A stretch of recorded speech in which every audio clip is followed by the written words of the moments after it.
Eu quero ler o texto que está no segundo livro de Samuel, capítulo 7, 12 versículos. Versículo 12 e o 16. Eu vou pedir à mídia para pôr segundo Samuel, capítulo 7, versículos 12 e 16. Eu vou ler o 12 e a igreja lerá o 16. Quando teus dias se cumprirem e descansarem com teus passos, então farei levantar depois de ti o teu descendente, que procederá de ti, e estabelecerei o seu reino. E, versículo 16, para sintetizar. Agora,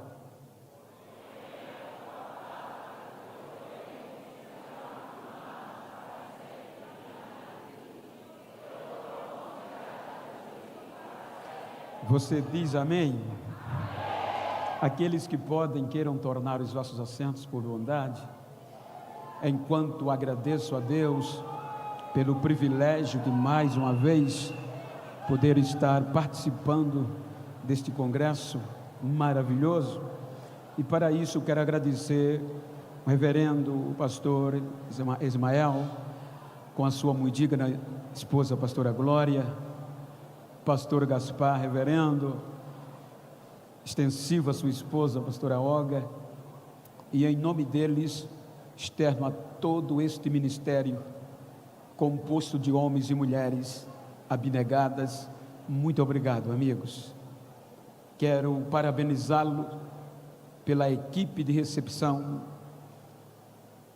Quero citar o nome de alguns para representar a outros: pastor Miguel, ministro Belmiro, e toda a equipe que de um coração tão amável nos recebeu e tem cuidado de nós. Obrigado. Quero agradecer a Deus e reverenciar os ministros, tanto da palavra como do louvor, que me antecederam, que virão após, e é uma honra estar acompanhado de homens como o pastor Carlos Carvalho Júnior, pastor Eliseu, pastor Ângelo, pastor Alex, pastor Jonatas Carlos, Jonatas Lopes, pastor Renan, Cristiano, Igor. É uma honra estar convosco. Graziele, não sou merecedor, depois eu conto o porquê.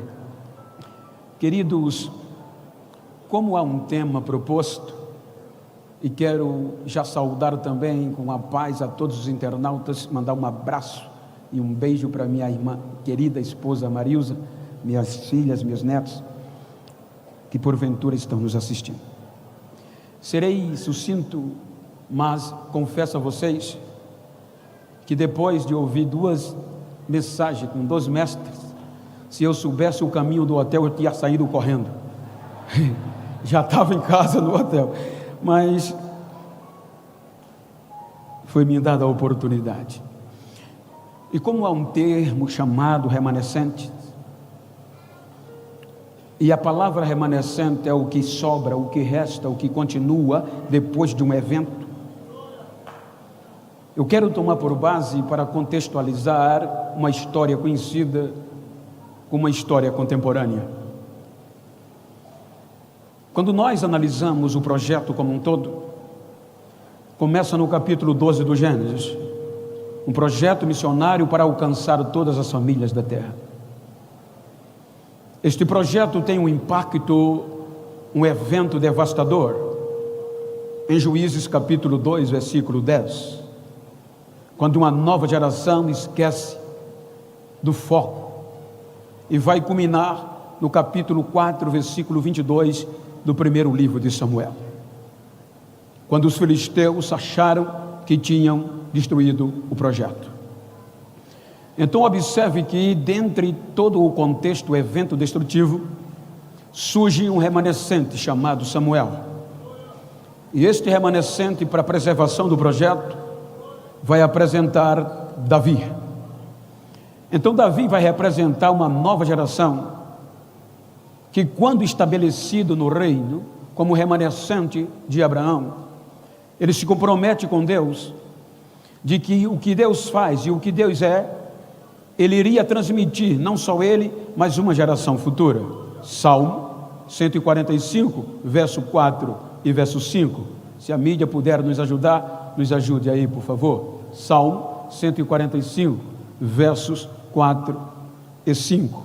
Diz ele que vai falar: uma geração louvará a outra geração as tuas obras e anunciará os teus poderosos feitos. Meditarei no glorioso esplendor da tua majestade e nas tuas maravilhas. Então ele compromete não só, mas a geração posterior não iria deixar o projeto morrer. Então, quando nós observamos o capítulo 7, versículo 12 de 2 Samuel e o contexto, você vai ver que Davi, agora estabelecido sobre todo o projeto como rei, ele tem um desejo. Ele chama o profeta Natã e diz: olha, eu moro em um palácio feito de tábuas de cedro e tudo mais, e a tenda, a arca de Deus, está numa tenda lá fora feita de lona. Quero construir um palácio, um templo para o meu Deus. E Natã, pelo impulso, diz: faz o que está no teu coração. Então, à noite vem o Senhor a Natã e manda ele a Davi. E então ele transmite a palavra que a gente leu a Davi, de um comprometimento: você não, mas quando tu morreres e fores sepultado com teus pais, então quem virá depois de ti, eu vou estabelecer uma aliança e a tua casa não vai faltar. Então, quando nós analisamos o contexto, você vai observar que após Davi vem Salomão, vem Roboão, vem Abias, vem Asa, vem Josafá. Mas chega um período desta dinastia, que era a dinastia de remanescentes, que o caos se estabelece. Quando você chega em 2 Crônicas, capítulo 25, você vai ter a história de um homem da dinastia remanescente chamado Amazias. Então Amazias tem um projeto de contratar mercenários de Israel, pois o reino já está dividido, para defender. Então o profeta vem a ele e diz que não, que Deus não está satisfeito com Israel. Em suma, Amazias, ele vai agora desfazer tudo. Enfim, Amazias comete erros, e para entendermos qual foi o seu erro, vem 2 Crônicas, capítulo 25, versículo 27. Olha o que ele fez. 2 Crônicas, capítulo 25, versículo 27. O que é que está escrito? Agora me ajuda, que eu tenho tempo. 2 Crônicas, capítulo 25, está dizendo: depois que Amazias deixou de seguir a quem? Conspiraram contra ele em Jerusalém, e ele fugiu para Laquis. Porém, enviaram após ele homens até Laquis e o mataram. Versículo 28, olha, trouxeram-no sobre cavalos e o sepultaram junto a seus pais na cidade de Davi. Então a morte de Amazias desencadeou um período de caos no contexto político, diplomático, econômico e espiritual. A Bíblia nos mostra que aqui surge um caos dentro deste projeto missionário, que na ótica humana era irreparável. Porém, foi uma morte inesperada. E o sucessor, posteriormente legal, só tinha 16 anos, imaturo. Então, quando nós analisamos, o caos foi minando, porque as ameaças surgiram.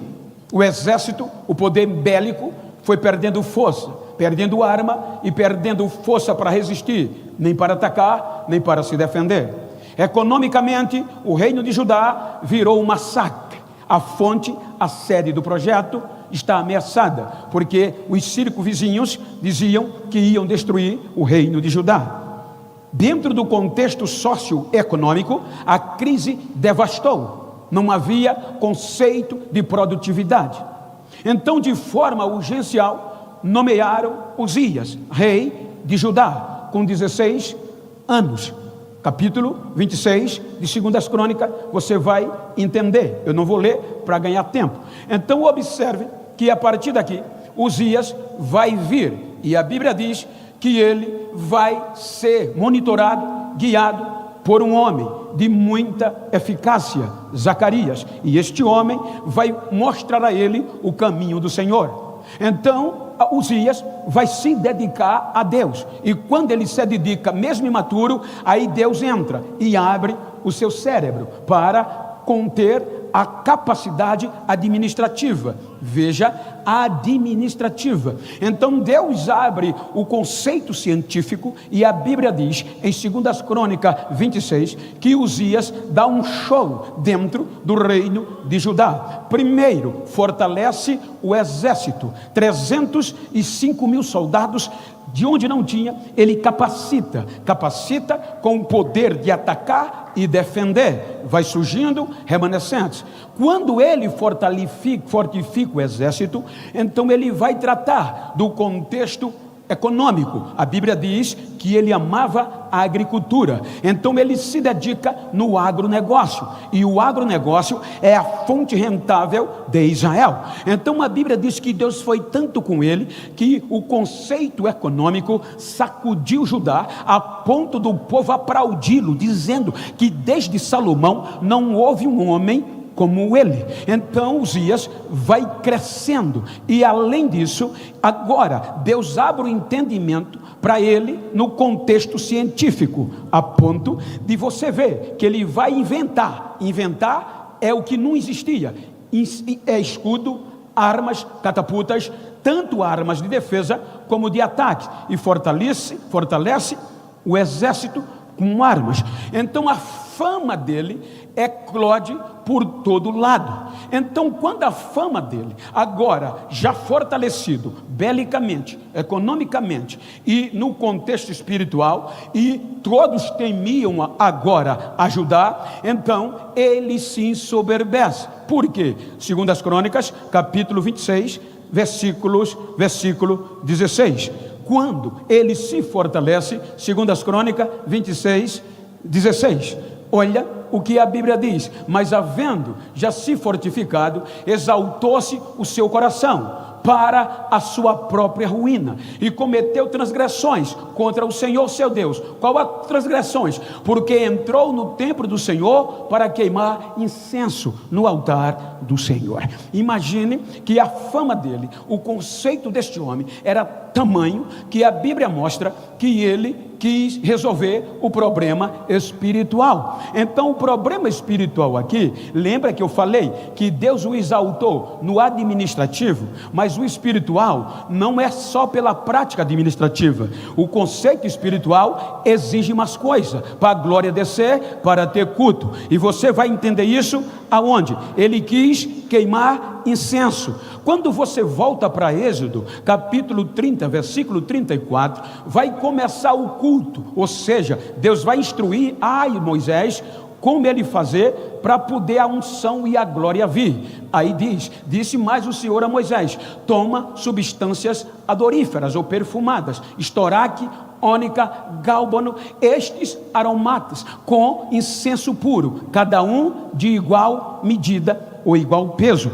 Então nunca tinha havido culto, ou seja, o culto vai começar no capítulo 40 do Êxodo. Então antes Deus disse: olha Moisés, para mim descer, o culto vai ter que ter algumas especiarias, sobretudo incenso, perfume. Por quê? Para eu descer, vai ter que ter sacrifício, e sacrifício de animal, vai ter que ter sangue rolando, vai ter que ter carne cortada, e o mau cheiro, a carniça, os insetos vão chegar no culto, vão chegar no tabernáculo. Então, para evitar isso, você vai fazer o quê? Juntar 4 substâncias aromáticas e vai formar um perfume pela arte do perfumista. Vai ser o estoraque, vai ser a ônica, o gálbano e o incenso puro. Ou seja, isso só pode ter culto se isso acontecer. Porém, Moisés, independente do cheiro, independente do poder e da fixação, tem que ser igual, tudo de uma medida só. Não sei se você já está entendendo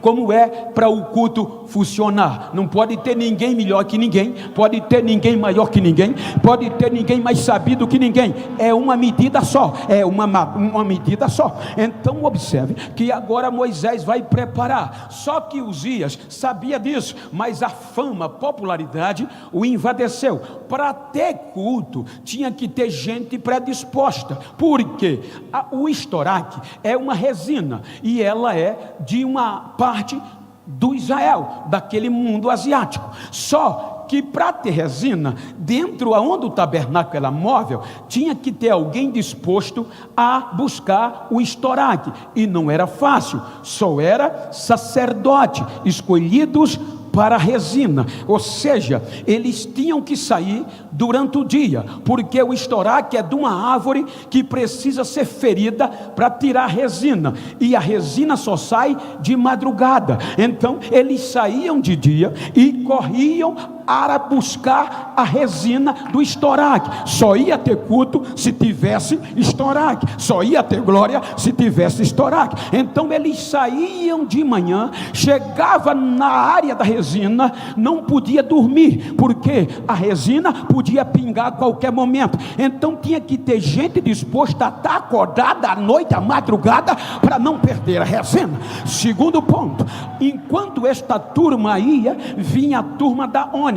A ônica é algo escondido. A ônica ou ônica, conforme a escrita, é um molusco no fundo do mar, ou seja, ele não flutua, é escondido, ou seja, só é revelado o cheiro pelo fogo. Então observem que para ter também a ônica, enquanto tinha um grupo de sacerdote ralando a noite toda para trazer estoraque, tinha outro grupo que tinha que ir para os lagos, e em cima da água, na beira do lago, não tinha ônica. Para tirar, tinham que mergulhar, e naquela época não tinha pé de pato, não tinha respirador, era no próprio pulmão.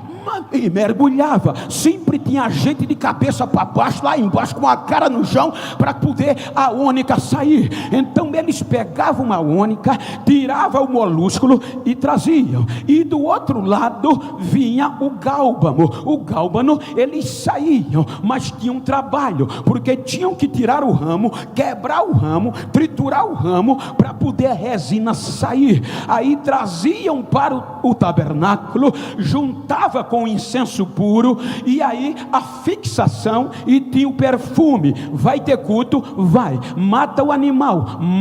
Mata o novilho? Mata. O sangue fede, a carne fede, o inseto chega. Então imundícia, Deus não pode chegar. Aí o sacerdote ia lá no lugar santo e acendia a composição de estoraque, de ônica, de gálbano e de incenso puro. Era o perfume puro. Para vocês terem uma ideia como ele agia na década de 40, eu digo porque eu estudei arqueologia, e tem uma revista chamada Della Colle, é uma revista de âmbito espanhol. Então os historiadores arqueológicos dizem que na década de 40 foi descoberto no complexo de Qumran uma resina. Os descobriram uma caixa com resina avermelhada, e disseram: olha, essa resina deve ser igual a que era queimada no tabernáculo, no templo, para o perfume subir e Deus cheirar e descer. Aí fizeram um exame, botaram em uma área isolada, 3 quilômetros cercaram, e ninguém podia chegar. Quando queimaram, onde tinha inseto, num raio de 3 quilômetros, só pelo cheiro morriam, caíam, e a pureza. Você está entendendo? Porque tinha que ter perfume, porque a carniça no culto, pelo sangue, pela carne, fedia.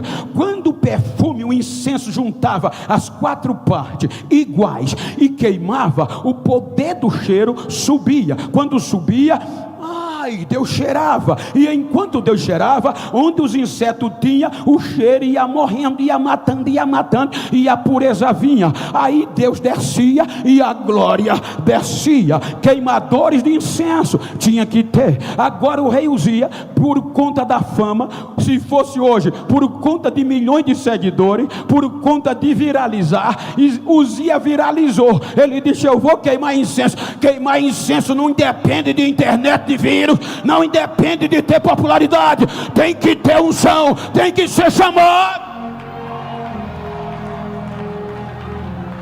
Eu sou o cara, sou aplaudido.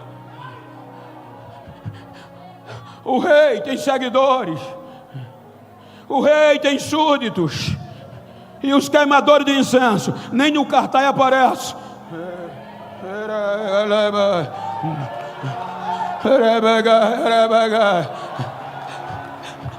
Olha para quem está ao outro lado e diga: ainda vai continuar a querer queimar incenso?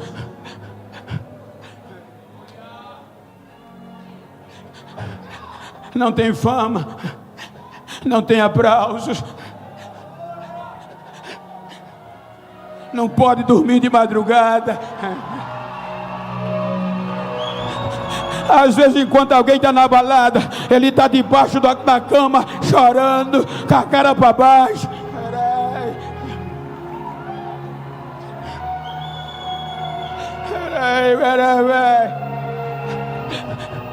E Uzias, pela fama, desrespeita os queimadores de incenso e vai entrar. Aí o sacerdote diz: faça isso não, rei. O senhor é importante, mas esse negócio não dá para o senhor não. Ele mete a cara. Aí Deus diz: deixa comigo. Chega na testa, lepra. Saiu para queimar incenso do trono e não volta mais. Ele é destituído do trono. Não é o meu. E Uzias vai ser colocado em uma casa particular e não assume mais o trono. Aí há uma emergência. Deixa eu sintetizar. E essa emergência, o seu filho é colocado não como rei, mas para gerir administrativamente. Jotão, surge como emergência, não como remanescente. Então ele tenta contornar, mas há uma conjunção adversativa. Porém, ele não tira o pecado do povo, e sem o pecado sair, a glória não desce.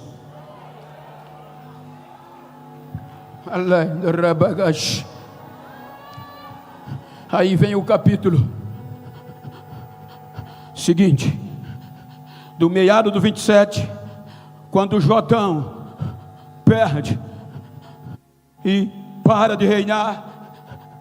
Aí surge uma luz, como remanescente, chamada Acais. Me ajuda aqui que está me atrapalhando. O rei Acais surge, e surge de forma excepcional, com uma proposta política, com uma proposta espiritual, com uma proposta excepcional.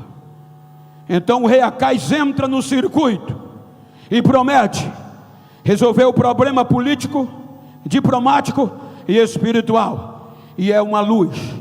Veja que o capítulo 28 nos ensina que Acais entra como esperança.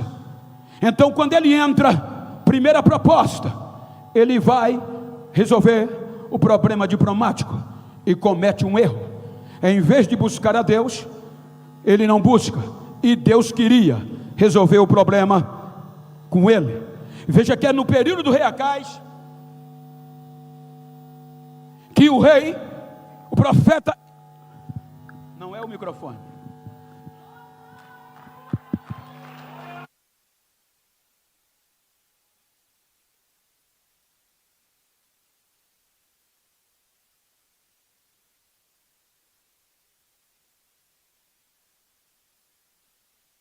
comer.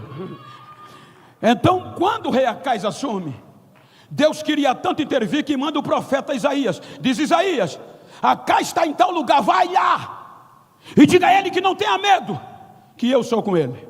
Quando Isaías vai e diz: olha, Acais, o Deus que nós servimos, do teu pai Davi, manda te dizer: não tenha medo dos inimigos, que ele será contigo e te dará vitória. Ele olha para Isaías e diz: não vou tentar a Deus não, estou ligado para isso não. Aí o Isaías diz: Deus será com você. Como eu vou saber? Pede um sinal a ele, que ele disse que te dará. Pode ser dentro do céu, ele abre o céu para você ver. Pode ser no profundo da terra, ele abre a terra para você ver que ele é com você. Ele diz: não, vou tentar a Deus. Aí vai confiar no braço político, Qual é o braço político poderoso da época? A Assíria. Tiglat-Pileser era o rei poderoso. Aí ele manda mensagem para Tiglat-Pileser. Só para os irmãos terem uma ideia, era um rei politicamente, economicamente tão forte que ninguém resistia. Quando eles invadiam as nações, eles queimavam os deuses das nações, jogavam no fogo, quebrava e tornava aquela nação que se rendia prisioneiras, vassalo, com um arame no nariz, como sinal de anzol, escravo dos assírios. Os que não se rendiam, eles matavam, tirando a carne, tirando o cabelo, devagarinho. Então o rei agora, Acais, vai fazer aliança com essa raça, com medo de Israel, reino do sul, e dos inimigos do norte. Então observem que quando ele faz o pacto, Tiglat-Pileser quer e vai defender, mediante um compromisso, impostos anuais, tornar Jerusalém vassalo dos assírios. O projeto missionário ia ser destruído, porque os assírios iam comandar. Então ele aceita a proposta. Quando ele aceita a proposta, me permita a rapidez que eu quero correr. Então ele manda agora mensagem para Tiglat-Pileser: aceito a proposta. Quando ele aceita a proposta, abre-se as fronteiras, o câmbio, o intercâmbio, a exportação, exportações, tanto a Síria, a maior potência. Só para vocês terem uma ideia, vocês veem hoje o poder dos Estados Unidos, impõe tarifa e o mundo se dobra. Assim era a Síria, feliz quem tinha aliança com eles, porque as fronteiras se abriam, os negócios cresciam. Então a Síria vai mandar no projeto missão, no projeto Judá, no projeto Israel. Como agora tem um relacionamento diplomático, aí o rei Acais chama queimadores de incenso da cara lisa, que se vendem, e manda eles para Damasco. Quando eles chegam em Damasco, vão aprender a cultuar os deuses da Síria. Faz um curso. Quando eles terminam, voltam para Jerusalém. Quando eles voltam, já não querem mais compromisso com Deus de seus pais. Agora é o Deus da Síria que ajudou a tirar a crise diplomática, econômica, e agora por esses deuses vem a crise espiritual. Então Acais diz: adorar este Deus não mais, vamos adorar os deuses da Síria. E o que é que ele faz? Segundo as Crônicas 28, versículo 23 e 24, o que é que está escrito? O que é que Acais faz? 28 de Segundo as Crônicas, capítulo 23. Pois oferecia sacrifício aos deuses de Damasco, que o feriram, e disse: visto que os deuses dos reis da Síria os ajudam e lhes oferecem sacrifícios para que me ajudem a mim, porém eles foram a sua ruína e a de todo o Israel. 24, ele entra na casa de Deus, ajuntou Acais os utensílios da casa de Deus, fez-os em pedaços e fechou a porta da casa do Senhor e fez para si altares em todos os cantos de Jerusalém. Ele fechou a igreja, ele despedaçou os utensílios de culto. Agora ninguém adora mais a Deus. Ele queima os próprios filhos no fogo, em sacrifício aos deuses da Síria. E agora o projeto está fadado ao fracasso, porque é a dinastia de Davi, é Acais, é a sequência, é a casa de Davi. Quando ele queima tudo isso, veja que Deus vai sobreviver um remanescente. Não entendo como e nem me pergunte. Só é o único filho nominalmente registrado. Todos foram queimados. Aí sobrou Ezequias, está lá no registro, filho de Acais, Ezequias. Tudo para dar errado, porque cresceu vendo o pai desobedecer a Deus, o pai desviado, sucessão ameaçada, sucessão devastadora. Não tem mais culto, não tem ciclo de oração, não tem louvor, só miséria, a cultuar os deuses da Síria. Então o marasmo estava total. no templo, no campo, na cidade, ninguém adorava mais a Deus. Os montes, culto, altar aos deuses da Síria e ao próprio rei. Aí morre o rei Acais. Aí vem o capítulo 29. Quando ele morre, aquilo que era para dar errado, por isso que o termo é remanescente, é aquilo que sobra. Veja que Ezequias tem tudo para dar errado, mas quando ele assume o poder, capítulo 29 diz que no primeiro mês, no primeiro ano, no primeiro dia do seu reinado, ele não está preocupado com a política, simplesmente, não está preocupado com a economia, ele está preocupado com a glória de Deus de volta para o projeto. Primeiro ato, uma reunião,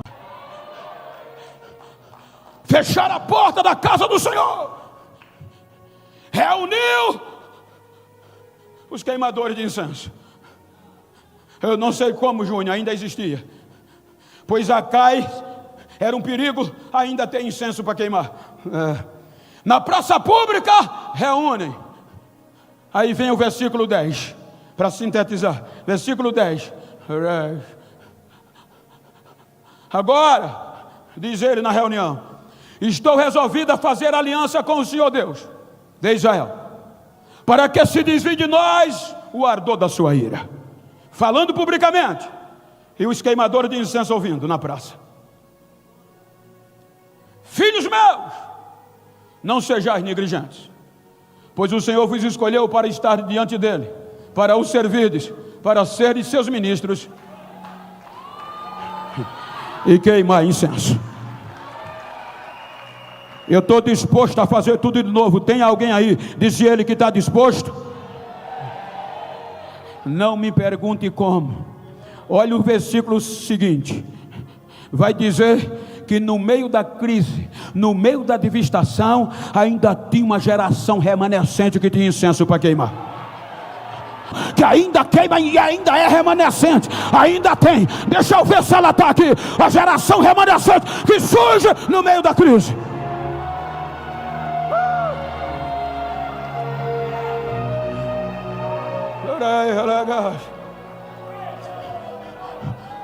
Quando ele encontra essa geração, aí ele diz: vamos limpar a casa de Deus. Esses homens estavam tão dispostos que em uma semana tiraram toda a imundícia que Acais botou. Disseram: rei, está limpa a casa, pronta para cultuar. Agora não, quero saber de vocês quem tem coragem. Recomeço. A geração remanescente daquele tempo vieram louvando, sacrificando, e a glória de Deus encheu o templo, reformado.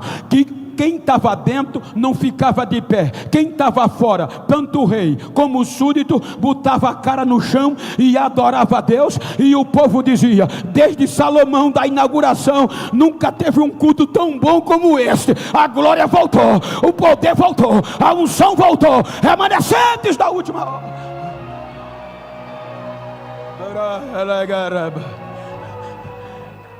Com a glória de Deus dentro da casa, ele agora tem coragem. Eu vou sintetizar. Eu acho que eu vou passar. Já vou pedir data vem, quermesse. Então, ele manda uma carta para quem? O rei da Síria, que era Senaqueribe. Está crente um homem. E na carta, quando Senaqueribe abre, diz o texto: Senaqueribe, aqui é Ezequias, rei de Judá. Não vou mais pagar imposto a você. Não vou mais mandar ouro para você. Senaqueribe pega a carta e diz: ele perdeu o juízo. Manda uma carta de volta. Ezequias, você está doido? Você não sabe quem somos nós? A gente arrebenta com as nações, quebra os deuses, queima e joga no fogo. Se você não desistir, quero ver qual é o Deus que vai te livrar da minha mão. Eu vou invadir Jerusalém, vou destruir Judá, e vocês não vão ter nem o que comer. Vão comer as próprias fezes e a água vai ser a urina. Aí manda um mensageiro, e o mensageiro vai ameaçar, dizendo o povo em hebraico: não confie em Ezequias, ele não pode livrar vocês. Aí a ficha caiu. A Bíblia diz que Ezequias batia o joelho no outro, tremia, e mandou carta para Isaías. Os mensageiros chegaram a Isaías. Isaías disse: diga a ele que não tenha medo. Mas a ameaça continuou. Quando a ameaça continuou, aí a Bíblia diz que a dor de uma mulher dar à luz, ele sentiu, tremia o joelho. Quando ele tremeu o joelho, lembrou que a igreja estava aberta. A Bíblia diz que ele pega a carta de Senaqueribe e vai para a igreja orar. O rei agora, hoje tem presbítero, diácono que não quer mais orar não. O rei agora vai ter que orar. Aí o rei pega a carta, entra na casa de Deus, joga a carta no chão e dobra o joelho e olhando para a carta diz: Senhor Deus, tu que criou os céus, criaste a terra e tudo quanto neles há, tu que és Deus verdadeiro, lê esta carta para mim. Olha, Senaqueribe mandou dizer aqui, e é verdade, os assírios e quebram os deuses das nações, porque não são Deus, são obras de prata, de ouro, de madeira, feita pela mão dos homens, mas tu és o verdadeiro Deus. Me dá uma resposta, eu quero saber o que eu devo fazer. Tu és o único e verdadeiro, tu és o verdadeiro. Manda a carta para Isaías. Aí Isaías lê. Aí Deus diz: diga a Ezequias que não tema, Senaqueribe. Ele está vindo com os seus aliados, mas agora sou eu que vou colocar um anzol no nariz dele, vou colocar um freio de cavalo na boca dele, e vou fazer ele voltar por onde vem, e vou preparar que ele vai morrer à espada. E uma noite estava o exército todinho cercando a cidade de Judá, Jerusalém. Um anjo só um, desceu, matou 185 mil soldados assírios, devastou, e Senaqueribe voltou para casa e foi morto pelos próprios filhos. Imagina a bomba no outro dia. A Bíblia diz que a notícia estourou, a maior potência foi destruída. E quem fez isso? O Deus de Ezequias.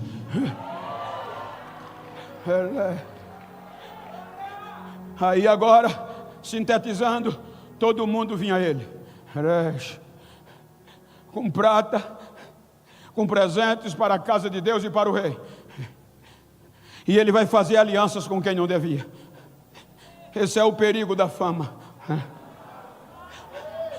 Eu disse e volto a dizer, desde 2012 que eu recebia convite no ápice dos Gideões, e o desejo, o coração batia, e Deus dizia: não é a hora. Só depois de 10 anos, 2023, foi que ele disse: vá. Porque quando me ligava eu dizia: eu sou da roça, eu tenho medo da fama, porque ela já destruiu muitos homens.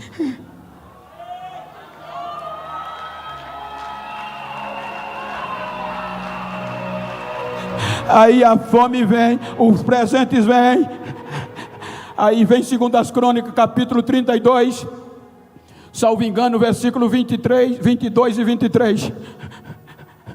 Crônica 32, 2 Crônicas. Assim livrou o Senhor a Ezequias e os moradores de Jerusalém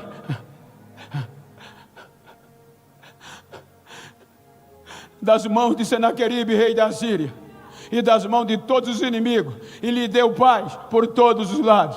Versículo 23. Muitos traziam presentes a Jerusalém, ao Senhor, e coisas preciosíssimas a Ezequias, rei de Judá, de modo que depois disso foi enaltecido à vista de todos. Agora é o cara, agora não recebe mais Isaías, porque a sua fama ultrapassou as fronteiras. Fazia aliança com os egípcios, com as Jordânias, Cisjordânias, babilônicos. Isaías dizia: não faz. Ele não ouvia mais o profeta. Quando ele se achou, aí diz a Bíblia, naqueles dias Ezequias adoeceu de uma doença mortal.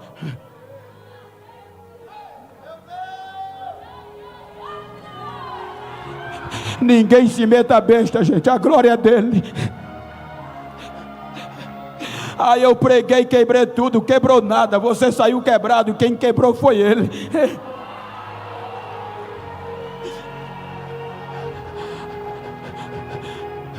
A biografia de Ezequias diz que ele adoeceu por dentro, ficou podre. A única dinastia, veja que é o único filho registrado nominalmente.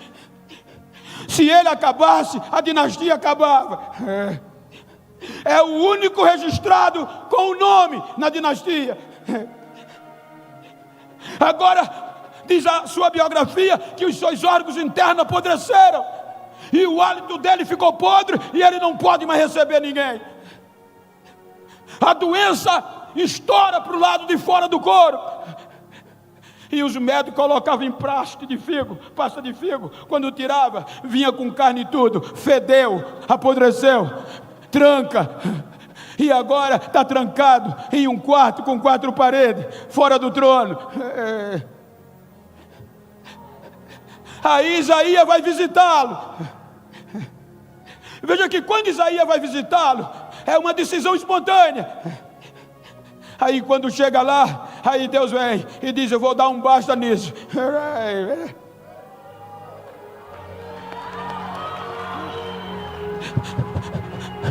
Aí Isaías diz: Ezequias, escuta, assim diz o Senhor, coloca as tuas coisas em ordem, porque tu não vai escapar dessa, diz Deus. Tu vai morrer e não vai viver. Bateu a porta e foi embora. Diferente do avô, entre 4 paredes, só tem elas e nada mais. Ele vira o rosto para a parede e a lágrima começa a pingar.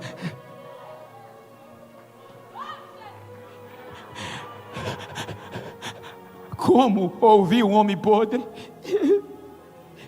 um projeto apodrecido,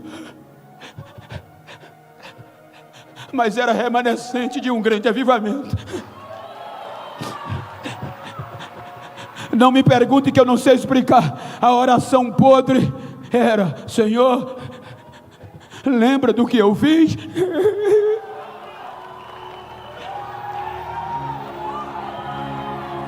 Lembra que eu andei, veja que é o pretérito imperfeito. Lembra de que andei na tua presença e eu fiz o que ninguém tinha coragem de fazer. Eu tinha tudo para dar errado, mas eu trouxe o avivamento de volta.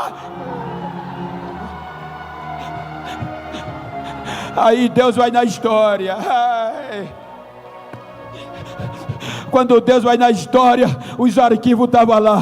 Esse cabo é crente, já podre. Aí a Bíblia diz que Isaías nem tinha saído do pátio. Aí Deus vai: Isaías, volta!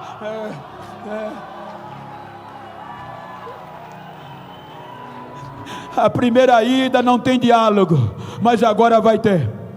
Senhor, vou dizer o quê? O Senhor já deu ponto final, só não tem mais chance. Eu ouvi a oração dele, e eu quero que você vá lá. Volta. Aí, olha o barulho da porta se abrindo. A primeira ida não tem a paz do Senhor, mas agora tem. Paz do Senhor, Ezequias, meu rei. Escuta o que diz o Deus do teu pai Davi. Ele ouviu a tua oração e viu as tuas lágrimas, e manda dizer que não é ponto mais final. Na frente do ponto ele vai botar mais 3. Reticência. Vai continuar, vai continuar, vai continuar. Vai morrer não. Não é ponto final não, é reticência. Olha para quem está ao teu lado e diga para ele: eu estou com dó. Diga para ele: eu estou com dó de quem pensava que era o fim. Vai ter que me engolir.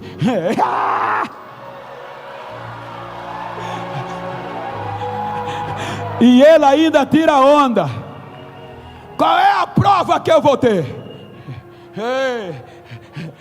Aí Deus diz: diga a ele que eu vou parar o céu, vou parar o planeta, porque para aquela sombra parar e voltar, o sol, o planeta vai voltar todinho, só por causa de um crente remanescente que fez algo que ninguém queria fazer. Então vai ter que voltar tudo. O sol vai parar, a volta, a hora vai voltar, vai parar todo o universo só por causa dele. Diga a ele. Então, em síntese, como você chegou aqui? Eu não vim pregar para super crente, nem para super-heróis. Mas você é um projeto de uma promessa. Deus não vai desistir de você. Me permita, vocês já ouviram. Mas ontem vocês entraram no avião. Vocês não sabem o impacto que eu levei.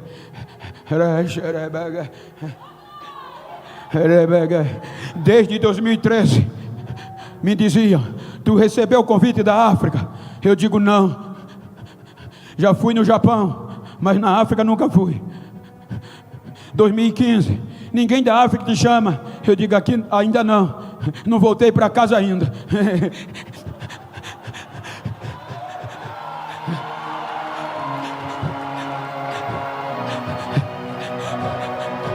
2024, 2025, eu recebi o convite da catedral. Aí Deus me disse: eu vou levar você para a sua origem.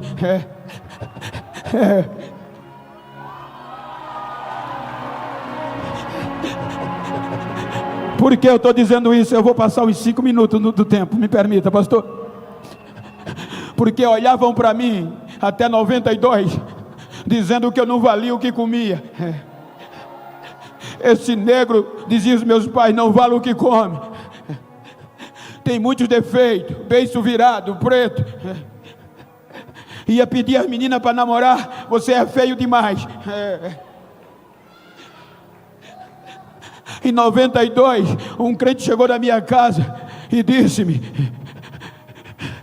Deus manda te dizer que tu é um projeto dele para este tempo. Eu disse: mas eu tenho muitos defeitos. Disse que nem para, eu não valho nem o que come. Ele disse: Deus é especialista nesse tipo de gente que ninguém acredita, que não presta mais.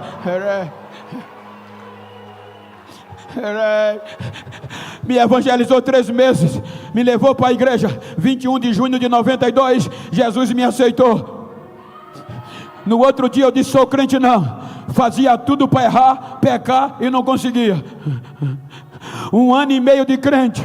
Chegou um pregador dentro do canavial. Eu cresci cortando cana, boia fria. Até os meus 40 anos vivi no canavial. E o pregador na igrejinha pequena, onde eu me converti, 1 ano e meio de crente. Com 15 dias Jesus me batizou. Com 26 fui batizado nas águas. Os obreiros diziam: esse nego vai ser pregador. Aí 1 ano e meio, o pregador chega e profetiza: Deus manda eu te dizer que tu é um projeto de restauração para o tempo presente nas mãos deles, na mão dele. Terminou o culto, fui para casa, domingo. Quarta-feira, 4 obreiros daquele tempo da igreja me procurou. Eu orava 8 horas por dia, na minha folga. Jejuava 5 dias por semana. Andava lendo a Bíblia. Me disse: Bento, tu é crente, mas a gente está preocupado com o quê? Aquela profecia não era para você não. Foi errado. O pregador errou o alvo. Mas por quê? Bento, tu é pobre, analfabeto, preto. O mundo vai abrir as fronteiras para tu pregar e restaurar a vida. Esquece isso. Ouvir lá fora era bom, mas agora dentro não era. Aí eu disse: então se é assim, vou desistir. No outro dia eu estava de folga, igrejinha 6x12, e fui orar meia hora para não voltar mais. Quando eu entrei, que dobrei o joelho meia hora, aí fui me levantar, não consegui. Tinha 2 mãos me empurrando para baixo, e uma voz me dizendo: quando eu te escolhi já sabia quem tu eras. Tu és um projeto na minha mão, e eu já sabia os teus defeitos, mas o mundo vai te conhecer. Não consegui me levantar. 8 horas de joelho, chorando, gritando. 4 horas da tarde aquela voz dizia: hoje eu vou te mostrar quem eu sou. Quando eu consegui ir para casa, não cheguei em casa, vem um jovem dizendo: Geno, vai para o posto de saúde. Quando eu cheguei lá, minha menina de 9 anos passou mal e estava na maca. Quando eu entrei, a minha esposa chorando, o médico disse: já entrou em óbito. Fiz o que pude e ela já morreu. Leve para casa, prepara o enterro. Peguei a criança acabado, quebrado, já disposto a desistir. Quando eu saí do posto para ir para casa preparar o enterro, aquela voz veio: não leve ela para casa não, vai para o posto de saúde, vai para a igreja onde você estava, que eu vou te mostrar que eu não dependo do homem para fazer o que eu quero, eu não dependo da razão do homem para operar os meus milagres.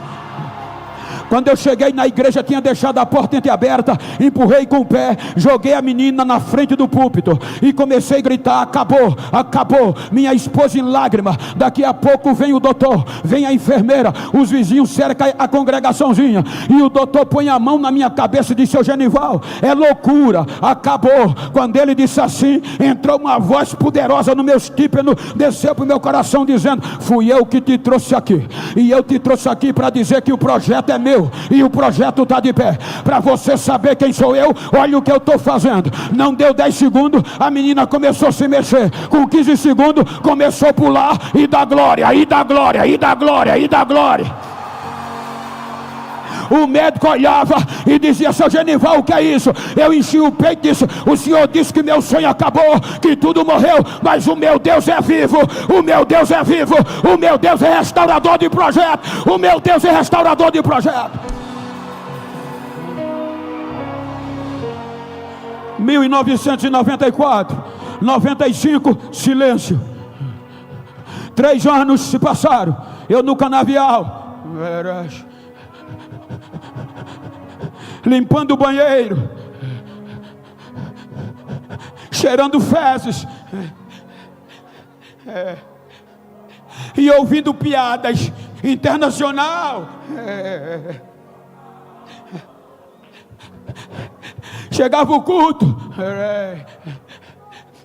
esperava eu chegar, o dirigente da congregação: cadê o internacional? Já chegou? Zoando de mim, porque eu ainda estava na cana. Quando ele dizia: chegou, entrega o rodo a ele, o banheiro está fedendo. E eu ia com as lágrimas caindo e Deus em silêncio.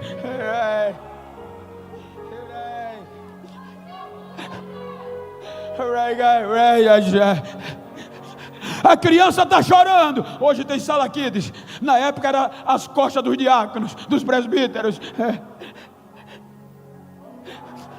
15 anos depois, ainda na cana, eu recebo uma ligação. Quem era? O secretário-geral do pastor presidente dos estados das Assembleias de Deus das Alagoas. É o senhor Genival? Sim. O pastor presidente mandou ligar para o senhor, mas ele não me conhece, nem eu ele. Dentro da cana, do canavial, boia fria, ele ouviu falar o seu nome, e o senhor vai pregar nas convenções. 40 mil pessoas, o maior trabalho da igreja no meu estado.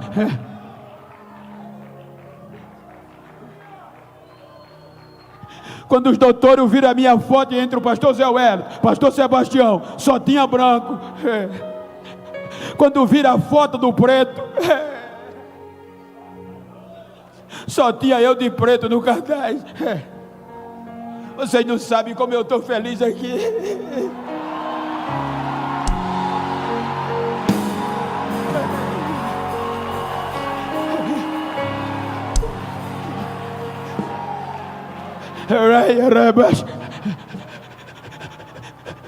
Os catedráticos, doutores, pastor Carlos, pastor Eliseu, foram no pastor Zé Neco, Zé Antônio, saudosa memória. O senhor colocou aquele preto para pregar na convenção, 40 mil pessoas à noite? Foi. O senhor sabe que ele não tem cultura, é analfabeto? Sei. Ele é do canavial? Sei.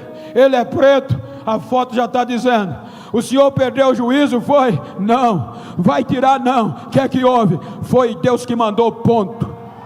Ninguém fala mais nisso. No encerramento, o neguinho estava pregando na convenção. Tem aquele culto que você não diz nada e Deus diz: deixa comigo. Quando terminou, quem não acreditava me beijava, me botava nos braços. Você é o nosso orgulho. 2009, 2011, dentro da cana o telefone toca. Era a Europa. Suíça, a Suíça precisa lhe ouvir. O neguinho cruza o Atlântico, Zurique. 2013, New York. Aí já não era mais português, já era inglês. Pastor Genival, e eu para tirar onda. Yes, come here please.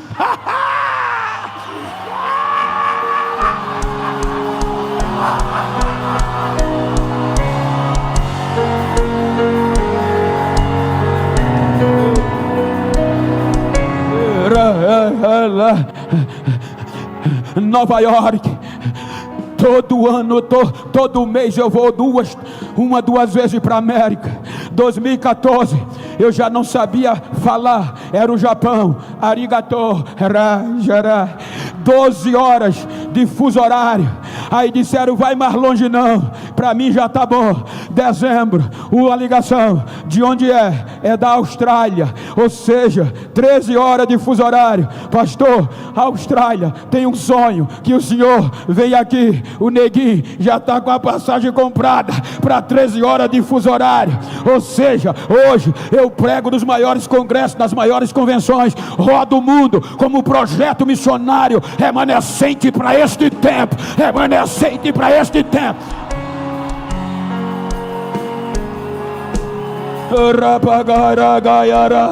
É por isso que eu digo, a minha origem é daqui, porque os céticos dizem, Bento, tu ainda pula, tu chegou no ápice de qualquer pregador, tu prega no Brasil, no mundo, nas maiores igrejas também, nas pequenas, tu não pode mais estar suando camisa, tu não pode mais estar pulando no culto, tu é doutor, agora não é mais cortador de cana, agora é doutor pelo MEC, eu fiz teologia bacharel pelo MEC, tu agora é pós, tem que pregar com ética, não levanta a mão, não roda.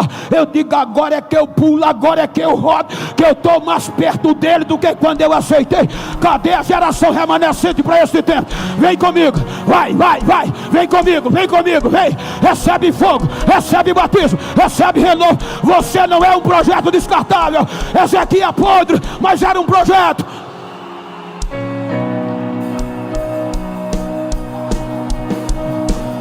O grupo, se você puder, para a gente concluir, vira para esse crente que está do teu lado. Se for íntimo ou do mesmo sexo, olha no olho dele. Me ajuda aqui companheiros, me ajuda aqui correndo, vem. Pastor Isaac, olha para ele assim no olho desse irmão, no olho desse irmão, olha para mim não. E diga, ô projeto remanescente, para esse tempo, não quero nem saber como você chegou, se o bagaço, se o destraço, se desacreditado, se até podre, mas ainda tem jeito. Depois da parede ainda há esperança, ainda tem um Deus vivo. Diga, você não é um projeto descartável, há uma promessa.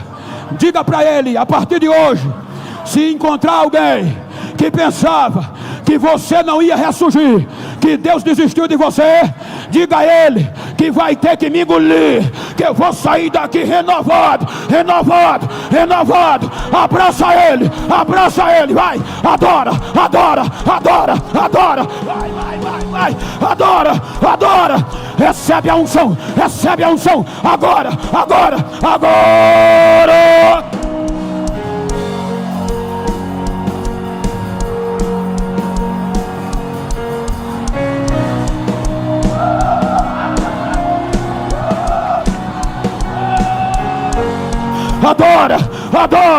Adora, vai, agora é você, recebe renovo.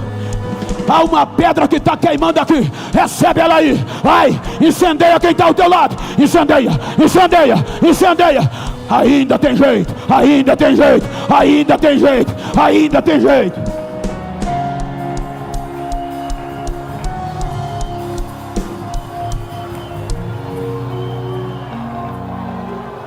A oração de um remanescente podre rompeu a atmosfera. Olha para quem está ao teu lado e diz, você ainda nem fedeu, então está melhor ainda.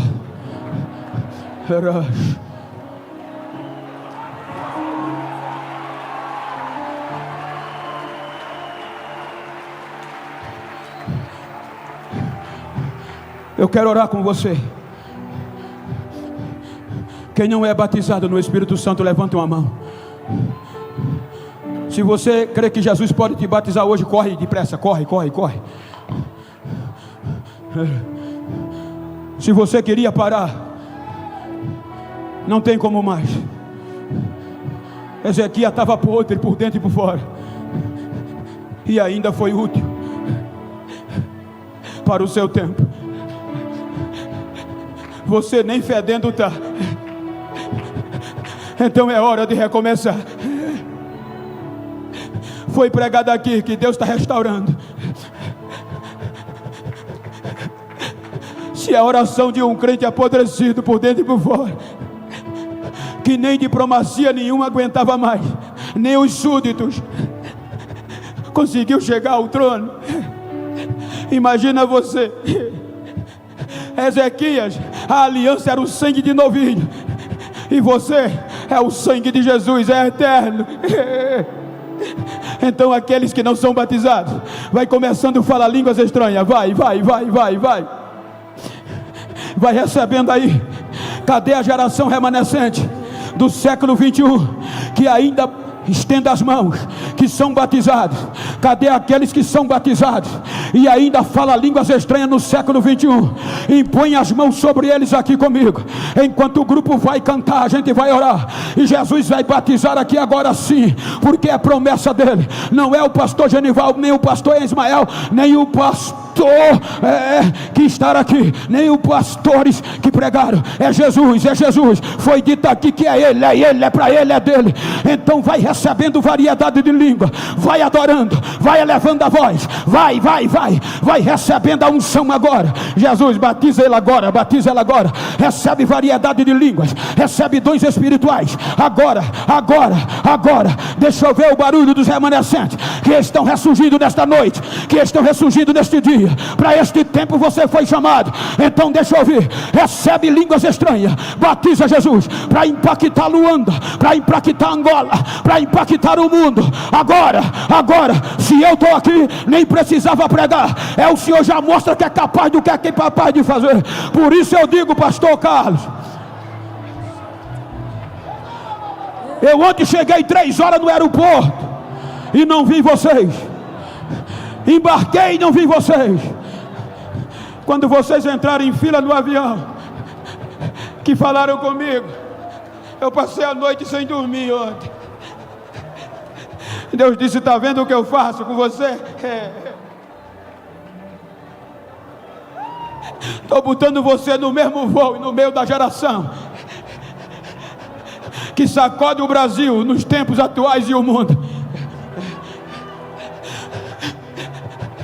Por isso que essa mensagem bateu no meu coração.